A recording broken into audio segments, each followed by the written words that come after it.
Bismillahirrahmanirrahim. Salam əziz izləyicilər. Şübhələrə cavab verilişində növbəti bir şübhəyə cavab verəcəyik. O da bundan ibarətdir ki, Həzrət Adəm Peyğəmbərin cənnətdən çıxması, o qadağan olunmuş meyvədən ki, məşhur buğda deyirlər, buğdanı yeməklə üsyan etməsi, yəni günah etməsi Quran-ı Kərimdə də gəlib. Taha surəsi 121-ci ayədə ki, və əsa Adəmu Rəbbə, Adəm öz Rəbbinə üsyan etdi, günah etdi. Belə bir mənada gəlir üsyan, məsiyyət. Həqiqətənmi Həzrəti Adəm Peyğəmbər buğdanı yeməklə günah elədi? Biz bilirik ki, Peyğəmbərlər məsumdur, amma Quran-ı Kərimdə Peyğəmbərə, Adəm Peyğəmbərə günah nisbəti verilib. Bunun mənası nədir bəs?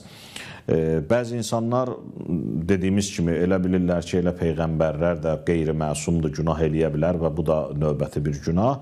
Amma Həzrət Adəm Peyğəmbərin o işi günah sayılmır. Niyə görə? Çünki bizim dinimizdə günah vacib bir işi tərk eləmək və yaxud da haram bir işə əməl eləmək günah sayılır.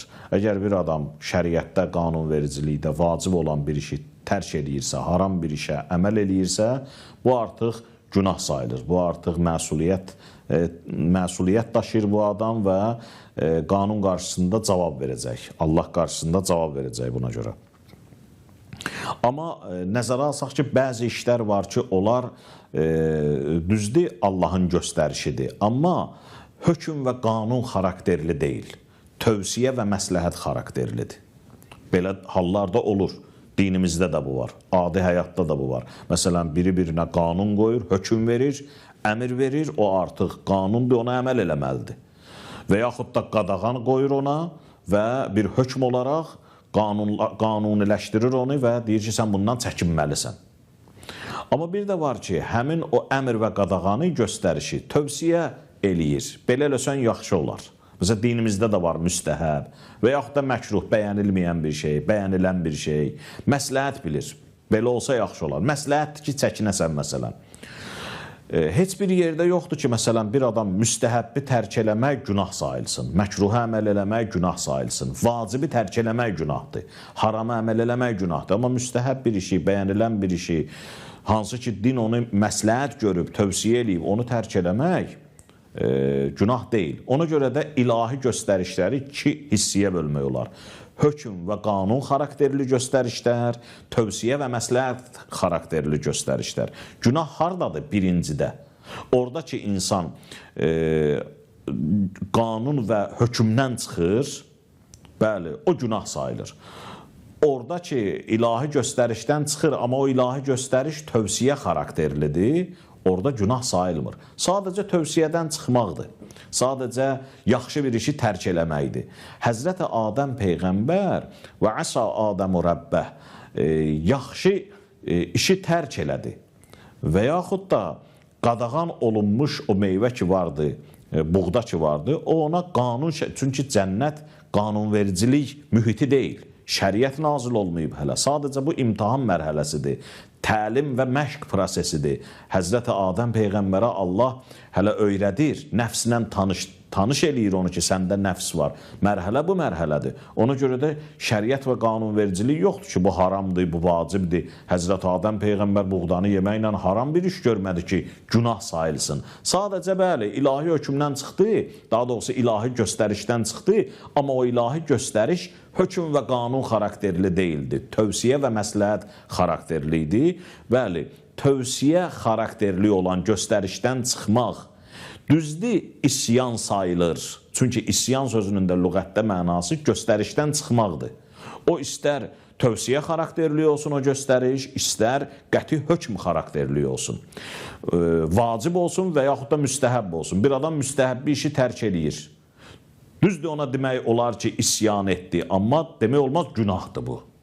Sadəcə isyan etdi, yəni nə? Göstərişdən çıxdı. Göstərişdən çıxmaq tövsiyə xarakterli də olsa elə göstərişdən çıxmaqdır. Amma günah o yerdədir ki, o göstəriş dediyimiz kimi hökm və qanun xarakterli olsun. Buna dini termindən desək tərk övla deyirlər. Yəni məsləhətli bir işi tərk eləmək, bəyənilən bir işi tərk eləmək. Həzrəti Adəm peyğəmbər də günah etmədi, vacibi tərk eləmədi, qanunu pozmadı, şəriəti pozmadı. Burada Həzrəti Adəm sadəcə ona tövsiyə olunmuşdu ki, belə eləsən yaxşı olar, bu şeydən çəkinsən yaxşı olar və o da çəkinmədi. Və nəticədə də, düzdür Quran deyir, isyan etdi. Dediyimiz kimi, isyan yəni göstərişdən çıxdı. Amma hər göstərişdən çıxmaq günah sayılmır. Vacibi tərk eləmək, qanunu pozmaq günah sayılır. Necə ki, dediyimiz kimi, bir adam məkruhə əməl eləyib, o demək deyil ki, günahdır. Bir adam müstəhəbbi tərk elədi, gecə namazını qılmadı, o demək deyil ki, nədir? Günah elədi. Bəli, sübh namazını qılmasa günahdır. Günorta namazın vacibi namazları qılmasa günahdır.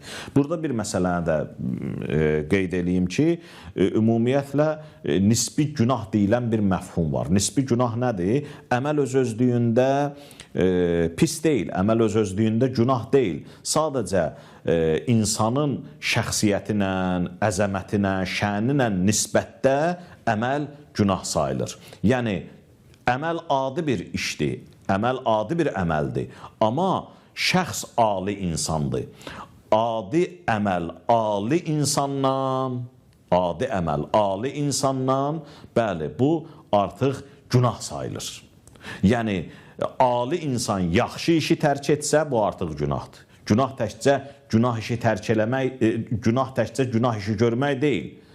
Ali bir insanın, şəni, səviyyəsi böyük olan bir insanın yaxşı bir işi tərk edib, adi işlə məşğul olması da günahdır. Yəni, ona nisbət günahdır. Yəni, bir işi sən eləsən, deyək ki, günah deyil. Amma böyük bir insan eləsə, günahdır.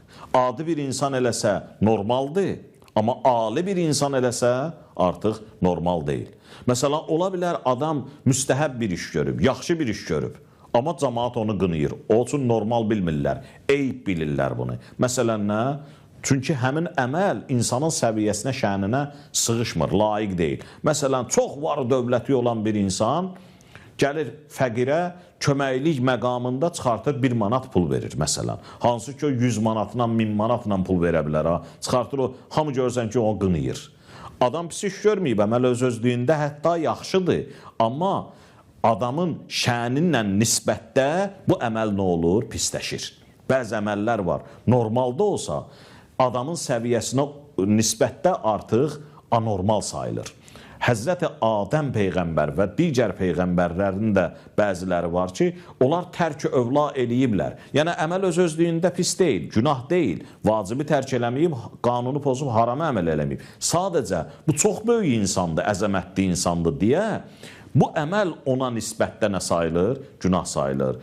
Buna deyirlər nisbi günah. Yəni, öz-özlüyündə günah deyil, sadəcə yaxşı işi tərk elədiyi üçün və sadəcə bunun şəni çox yüksək olduğu üçün bu belədir. Sözümü bu cümlədən qutarım. Beyaq da bu cümləyə işarə elədi ki, günah təkcə günah işi görmək deyil. Ola bilər ki, bəzən yaxşı işi tərk edib, adi işlə məşğul olmaq günah sayılsın. Həmin o adam üçün. Mümkündür ki, ən yaxşı işi tərk edib, yaxşı işlə məşğul olmaq günah sayılsın. Həmin adama nisbətdə. Dini termindən isə həsənatul əmrar, səyyiatul müqarrəbindir. Yaxşı adamların yaxşı işi daha yaxşı adamların günaha sayılır. Yəni, o adam bunu görsə, o üçün günahdır. Amma bu səviyyədə adam bunu görsə, günah sayılmaz, bu normal sayılar. Bax, bu mənada Həzrət Adəmin günahı nisbi idi, nisbi günah idi, mütləq günah deyildi. Allah Teala bizi Peyğəmbər və Ali Peyğəmbərdən ayrı salmasın, dünya və axirət Muhammed Ali Muhammedlə hər birinizi məhşur eləsin. Vəssalamu aleykum və rəhmətullah və bərəkatuh.